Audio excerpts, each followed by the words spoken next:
In 79 CE, a volcano erupted above the Roman town of Herculaneum. Luckily, most of the townspeople had already fled, but they had to leave their homes and almost everything that they owned behind. And tucked inside its most opulent villa was perhaps the most valuable of items, a private library of over 2,000 scrolls. As superheated gas and rocks spewed from the volcano, the dedicated papyrus was calcified into black logs and buried deep beneath layers of ash. Ironically, this destruction kept them perfectly preserved for almost 2,000 years, and thanks to modern technology, we're finally able to unravel one of history's greatest enigmas. This is how papyrology, imaging technology, and AI combined to make the Herculaneum scrolls readable for the first time since ancient Rome. Discovery. But first, let's return to the past for just a moment. In 1709, a well-to-do Austrian cavalry officer named Maurice de Lorraine felt that this newly constructed villa was looking a little bit drab. The most fashionable decoration of the day was, of course, genuine statues from ancient Greece and Rome, but they were in annoyingly short supply. However, de Lorraine had heard that local farmers had stumbled across some promising leads while digging a well. As is only logical, he promptly bought the land and hired people to just start digging. To his delight, the workers almost immediately began pulling out ancient statues. It was exactly the kind of decorations that he'd been looking for, and he promptly installed them in his private villa. Word of these fabulous statues circulated around Europe's rich and powerful, eventually reaching Charles de Bourbon, the future king of Spain. He'd recently been crowned king of the two Sicilies, an area that included Naples. He also wanted some fashionable statues, and de Lorraine, who believed he'd already retrieved the good stuff for himself, was happy to sell the land. But when workers for the royal family arrived, they realized that de Lorraine was mistaken. The cavalry officer had skimmed some of the inscriptions and told friends that he'd found a temple of Hercules. The royal antiquary, however, realized that the inscriptions actually said Herculaneum. Pompeii was a well-known Roman town of about 15,000 people at the time of its destruction by Mount Vesuvius. However, there was a second, lesser-known town that was also caught in the disaster. Both places were popular with tourists, but Pompeii also served as a port city and was populated by all social classes. Herculaneum was smaller, with only around 5,000 residents, but it was where Rome's truly wealthy built their summer homes. Hence all the fabulous statues. This was not only a singular temple, it was a lost city buried by a volcano.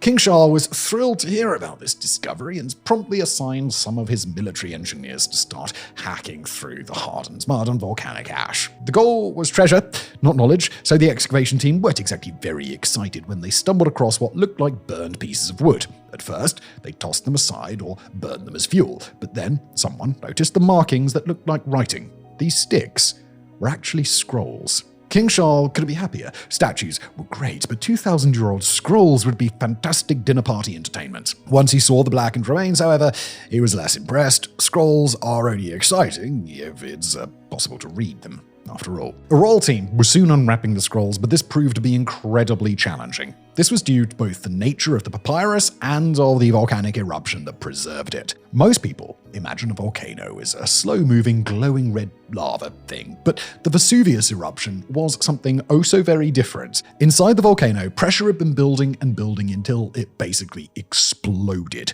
The Roman author Pliny the Younger, who was nearby during the eruption, later described what happened, quoting, "About 1 p.m, my mother pointed out a cloud with an odd size and appearance that had just formed. The cloud could be best described as more like an umbrella pine than any other tree because it rose high up in a kind of trunk and then divided into branches." End quote. This was the volcano ejecting superheated gas and pulverized rocks into the lower stratosphere, 33 kilometers or 21 miles high. It released 100,000 times the thermal energy of the Hiroshima bomb.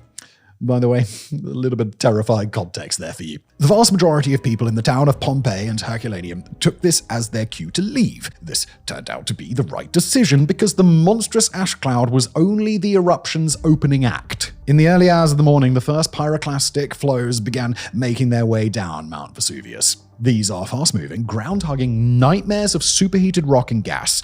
Temperatures average about 800 Celsius. That's 1,500 degrees Fahrenheit, my American friends. The town of Herculaneum, which was much closer to the volcano, got hit the hardest. The Library of Scrolls, now abandoned, was struck by one of these pyroclastic flows. In an instant, all the oxygen was sucked out of the air and moisture evaporated into nothing. The papyrus was transformed into blackened tubes and then buried under 20 meters, 65 feet of volcanic refuse. This process made it possible for the scrolls to survive beneath the earth for almost 2,000 years, but it also made them incredibly delicate. Some literally could not be touched without disintegrating into confetti. Now, this was obviously bad news for the king, who wanted something impressive and readable. The royal team decided to cut the scrolls in half, hoping that the innermost layers were better preserved. And they were right. They were able to produce a few somewhat legible fragments from their centers. However, this meant that most of the scroll was destroyed. Hoping for better results, the charred papyrus was moistened with rosewater, mercury, glycerin, vegetable gas, and sulfuric acid to help it unroll. None of these were very successful, though. So, in 1756, King Charles brought in Father Antonio Piaggio from the Vatican Library. He had the idea of creating a machine that would unwrap a scroll at a mind-numbing rate of 1 centimeter an hour, and once the scroll was unrolled, it had to be quickly transcribed before the ink began to fade. Layers sometimes stuck together, destroying entire sentences.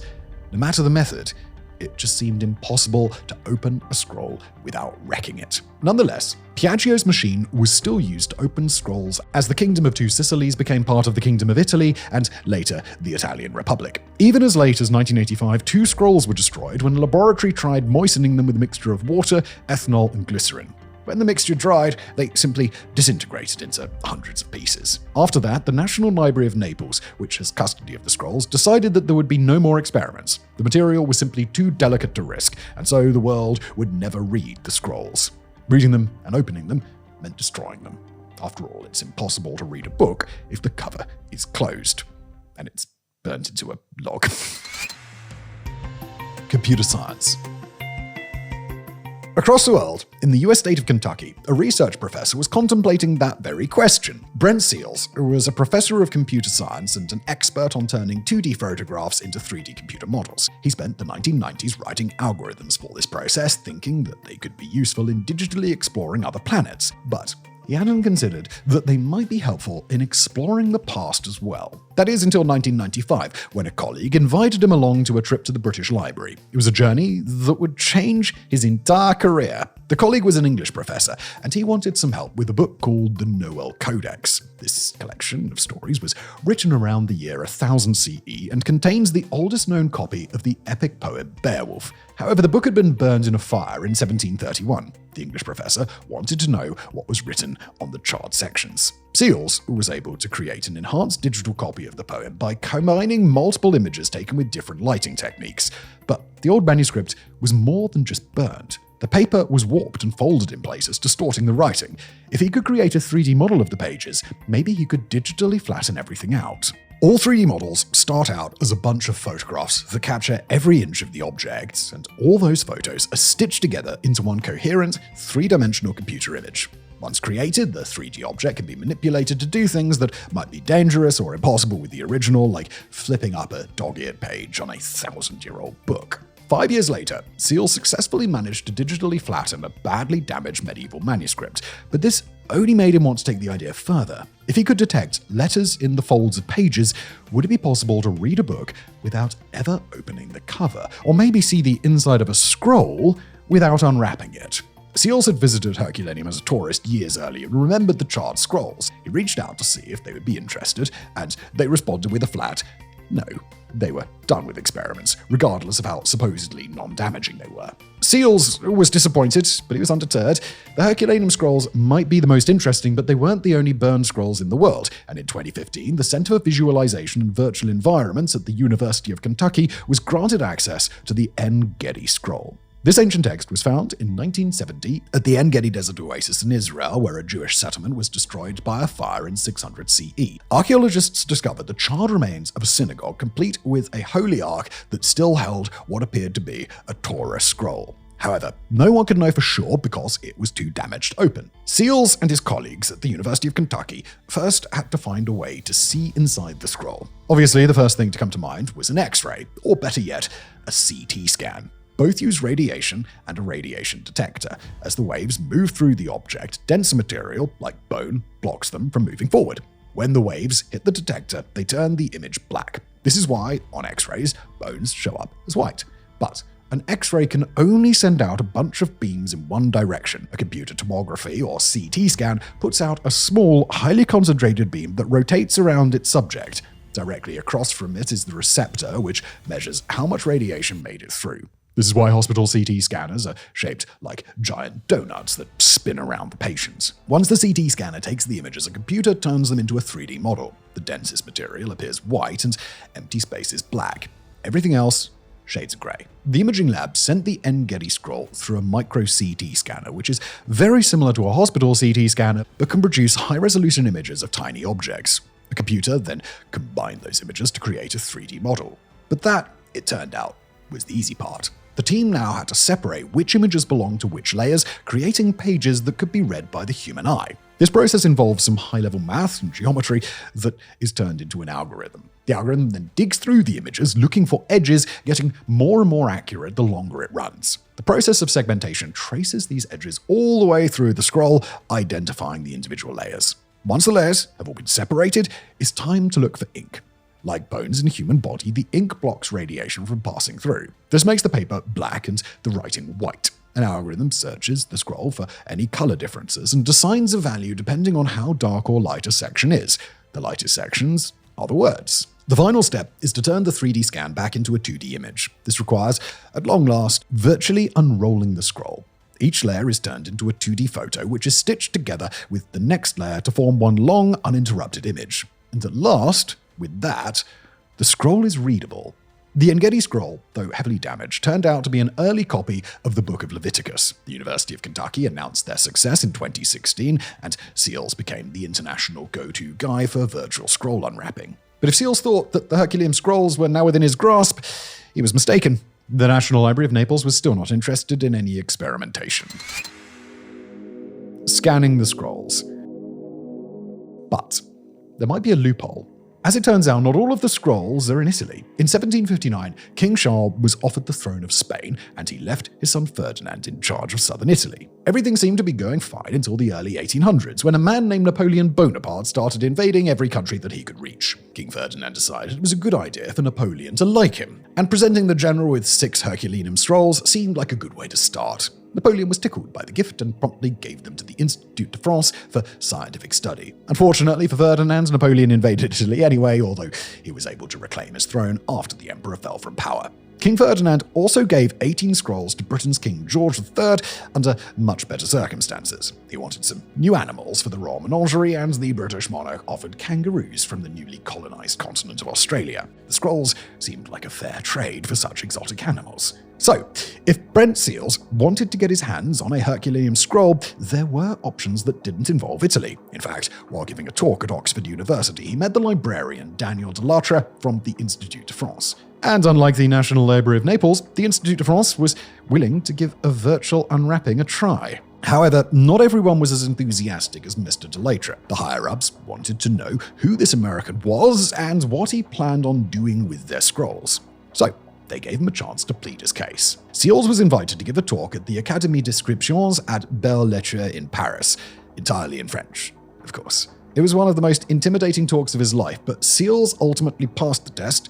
He was allowed to bring a portable CT scanner to the Institut de France and digitize their scrolls. But when he finished the scan and rolled back the layers of the first virtual papyrus, he saw nothing. It turned out that the Herculaneum scrolls were very different from the En-Gedi scrolls. The Jewish scholars had used animal skin and metal-based ink. In fact, for most of human history, iron gall ink had been the go-to standard. This is why the writing in old historical documents looks so brown. The iron is literally rusting with time. But at the time Vesuvius erupted, however, iron-based ink hadn't yet made its way to the Italian peninsula. The ancient Romans used soot mixed with water and gum arabic. Also, their paper came from weaving together the inner layers of the papyrus plant. This means that the Herculaneum scrolls are carbon-based plant material on carbon-based plant material. As far as density is concerned, it's the same.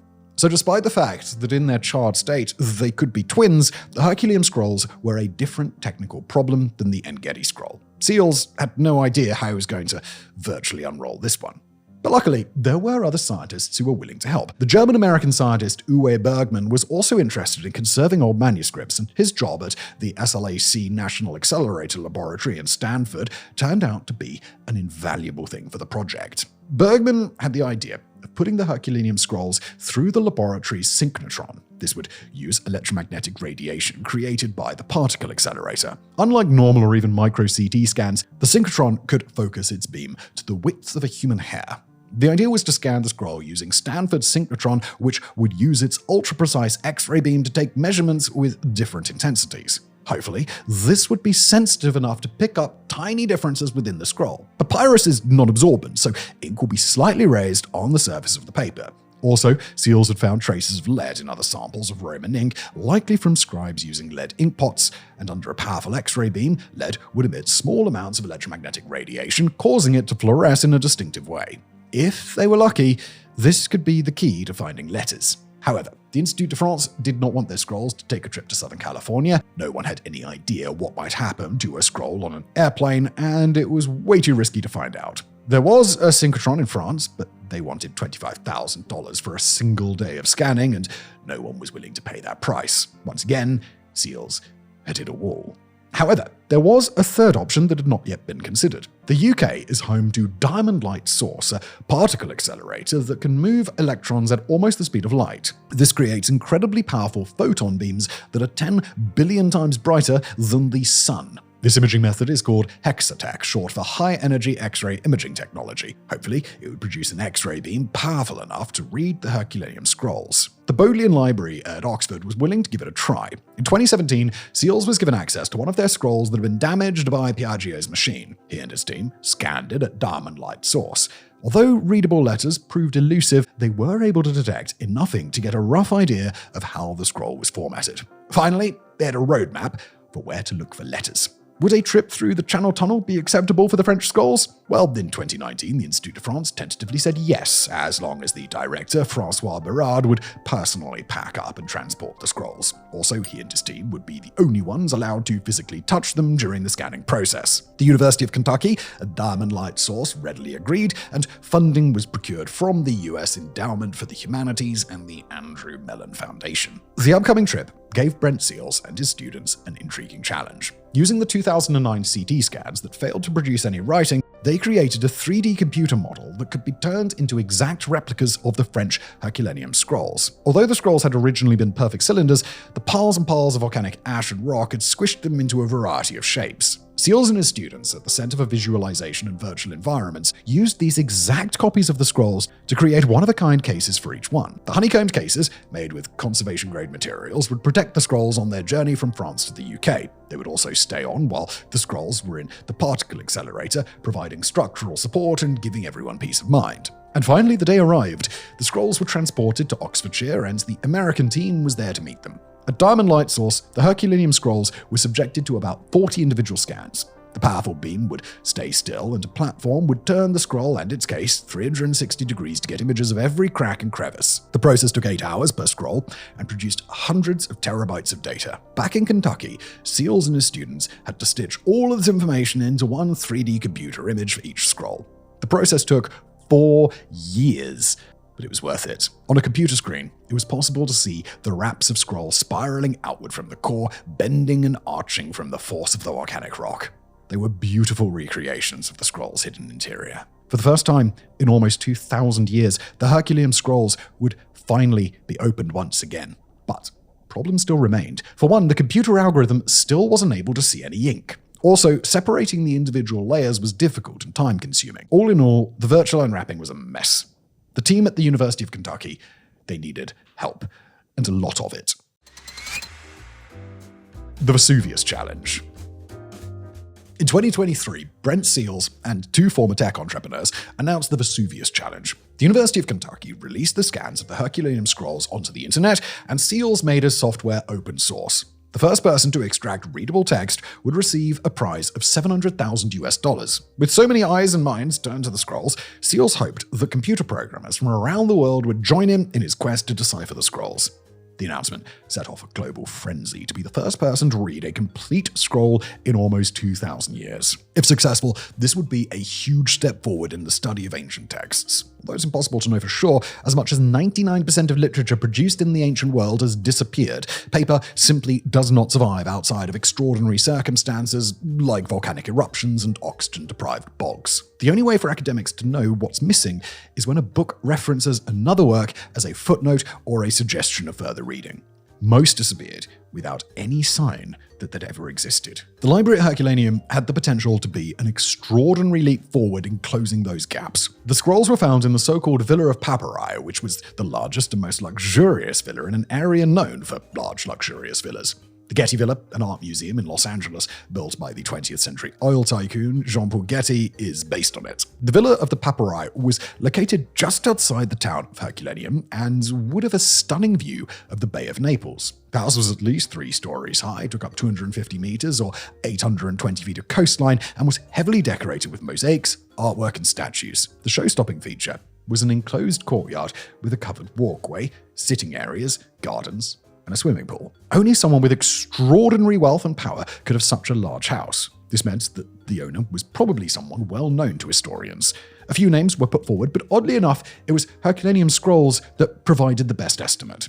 The fragments of text that were able to be recovered using the old destructive methods kept finding the same name, Piso. It is believed that this refers to Lucius Calpurnius Piso Caesonius, a Roman senator, consul, and aristocrat. His daughter Calpurnia married a consul named Gaius, who would soon become universally known as someone you've definitely heard of, Julius Caesar.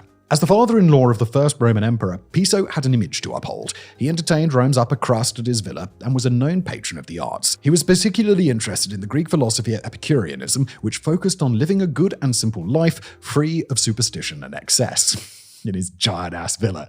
Most of the scrolls that have been deciphered via the old methods seem to be authored by an Epicurean philosopher named Philodermus, who was a known client of Piso. In fact, it seems like his entire collected works, as well as his personal reference collection, was in the Villa of the Papyri at the time Vesuvius erupted.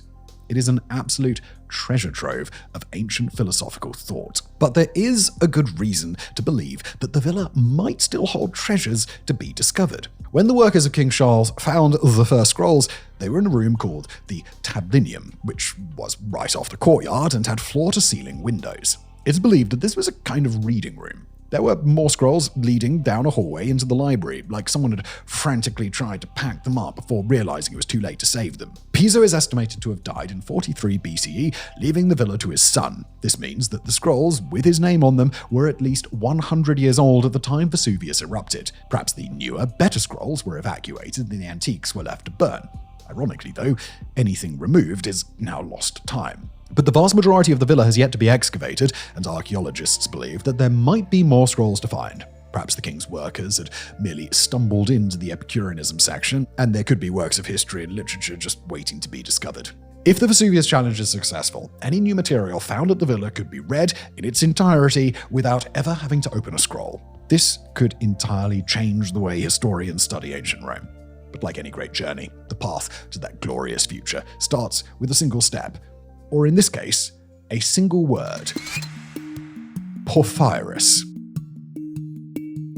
The Vesuvius challenge has motivated scientists from all over the world to try their hand at decoding the scrolls. Many had their eyes on the prize money, but some just wanted to mess around with scans to see what they could find. One scientist wrote on his blog that sections of the scan seemed to have a crackle pattern like dried mud. This observation opened the door for artificial intelligence, or AI, to try its hand at detecting the ink. Unlike the generative AI, creating images of humans with the wrong number of fingers, analytical AI has the potential to be a revolutionary scientific tool. It starts with machine learning. Like humans, computers are made without any knowledge of the world around them. They need to be taught the names of different objects and how to distinguish them. For toddlers, this often involves books about farm animals. For computers, it's data sets. In order for a computer to learn what, for example, a sheep looks like, it has to be given a lot of images of both sheep and not sheep. With each picture, the computer receives more data about what separates sheep from other animals. It starts simple. Sheep have 4 legs. Most of the time, they have wool, unless it's shearing time. They are usually white, but not always.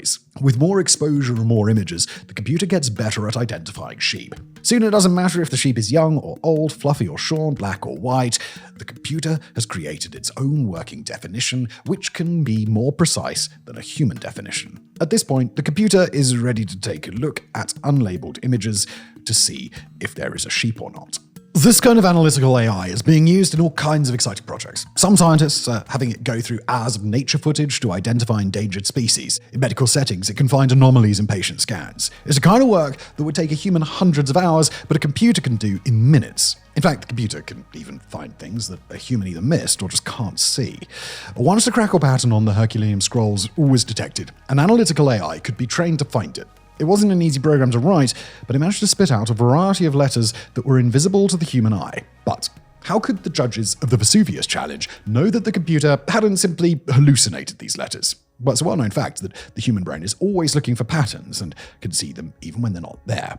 However, fact-checking has been built into the process from the very beginning. Luckily, there are Herculaneum scrolls that have visible ink. That's what made the king's workers realize that the sticks they were burning for fuel were actually scrolls. It's also what motivated King Charles to keep trying to open them. Both the Bodleian Library and the Institut de France had scrolls that were disastrously opened and therefore had scraps of papyrus that can be read with the human eye. Brent Seals was able to scan these at diamond light source. The idea was that if an algorithm was created that could detect ink within the scrolls, it could be checked against the fragments that are visible to the human eye. If the algorithm correctly picked out the letters, well, it was the real deal. The algorithm that found the letters appeared to be legit. On the 12th of October 2023, the Vesuvius Challenge announced that a 21-year-old computer science student at the University of Nebraska had successfully detected the first word from the Herculaneum scrolls. The next step was to send it to scholars of ancient Greece and see if it made any sense. And it did. The scholars were able to recognize the word porphyrus, meaning purple. The Herculaneum scrolls had their first readable breakthrough. With the announcement of the first word, teams of scientists from around the world doubled down on their attempts to win the Vesuvius Challenge.